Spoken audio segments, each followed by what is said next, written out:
नमस्कार मित्रमैत्रिणींनो. आज एक नवीन स्कीम घेऊन पुन्हा एकदा तुमच्या समोर आलोय.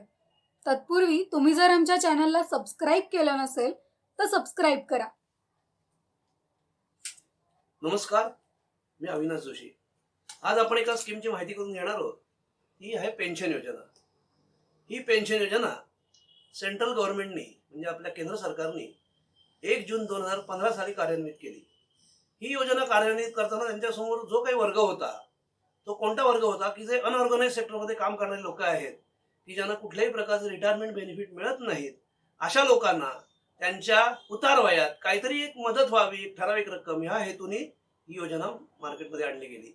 ही योजना कोणातर्फे आणली गेली तर PFDRA म्हणजे pension fund development and regulatory authority of India यांच्या मार्फत ही स्कीम आली. आता ह्या योजनेमध्ये जर आपल्याला सहभागी व्हायचं असेल तर कसं व्हायचं, तर आपल्या ज्या बँकेत आपलं सेव्हिंग अकाउंट असेल, ज्या खात्याला मोबाईल नंबर रजिस्टर आहे, ज्या खात्याला आधार लिंक आहे, असं खात्याची आवश्यकता आहे. त्या बँकेमध्ये आपण एक अटल पेन्शन योजनेचा एक फॉर्म भरून द्यायचा.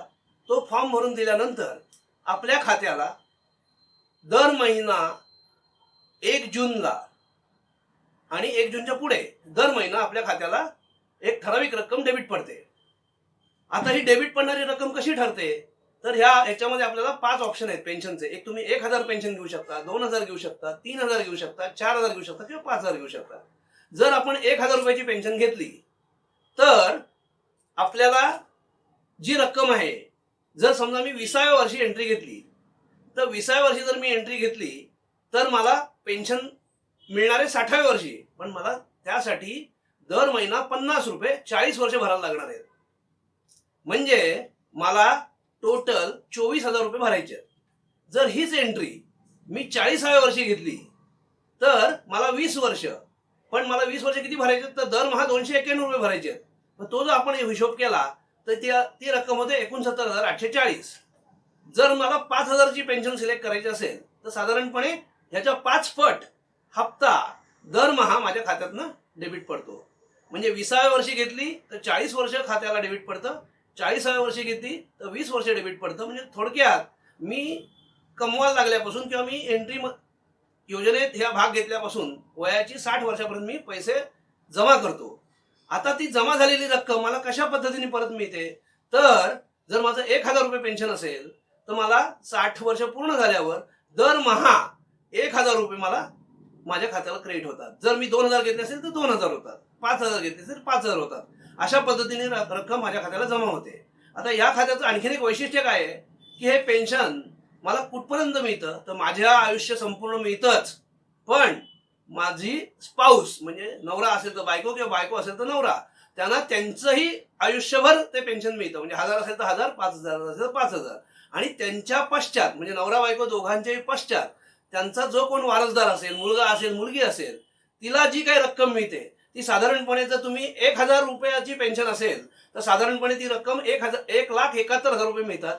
आणि जर आपलं 5000चं पेन्शन असेल तर साधारणपणे 8,51,000 आपल्या वारसदाराला मिळतात. आता आपल्याला प्रश्न पडला असेल की समजा हे झालं पेन्शन 60व्या वर्षानंतर चालू होणं, पण काही कारणामुळे मी 60 वर्षाच्या आतच मला काही अडचणी आल्या आणि मी पैसे भरूच शकलो नाही. समजा आता पैसे भरू नाही शकलो तर मला काय परत मिळणार आहे की जेवढी रक्कम मी भरली ती रक्कम किंवा त्याच्यावर होणारं व्याज याच्या बाहेर मला काही मिळणार नाही.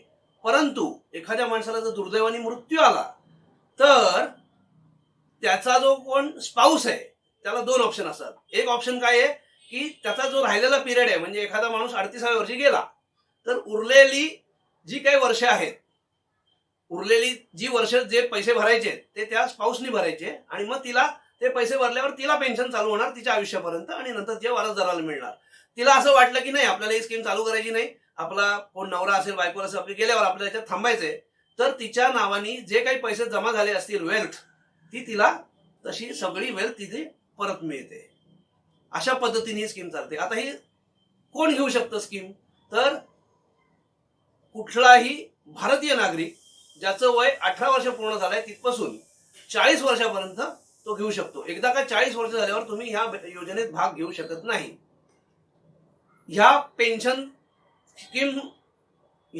स्कीम पॉप्युलर करण्यासाठी सुरुवातीच्या काळात म्हणजे ही स्कीम आणली किती 2016 साली 31 मार्च 20 पर्यंत ह्या स्कीमला गव्हर्नमेंटनी पण काही त्याच्यात कॉन्ट्रीब्युट केलं होतं. किती कॉन्ट्रीब्युट केले होते तर तुमचं जे काही टोटल कॉन्ट्रीब्युशन असेल त्याच्या 50% किंवा 1,000 रुपये टोटल इतकं म्हणजे पर ॲनम इतकं कॉन्ट्रीब्युशन गव्हर्नमेंटने दिलं. परंतु आता ते लागू नाही, कारण आता 31 मार्च 20 संपलेलं आहे.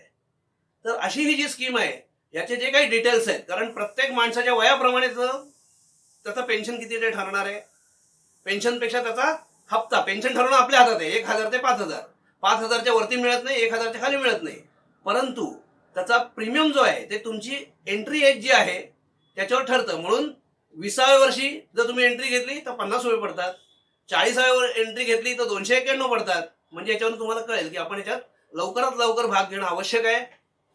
आणि आपल्या पाहण्यामध्ये जर अशी काही गरजू लोक आपल्या पाहण्यात आली तर त्यांना ही स्कीम जरूर सांगा आणि त्यांनी त्याचा लाभ घेतला तर ते ज्यांच्यासाठी स्कीम आणली केंद्र सरकारने त्यांचा हेतू साध्य होईल.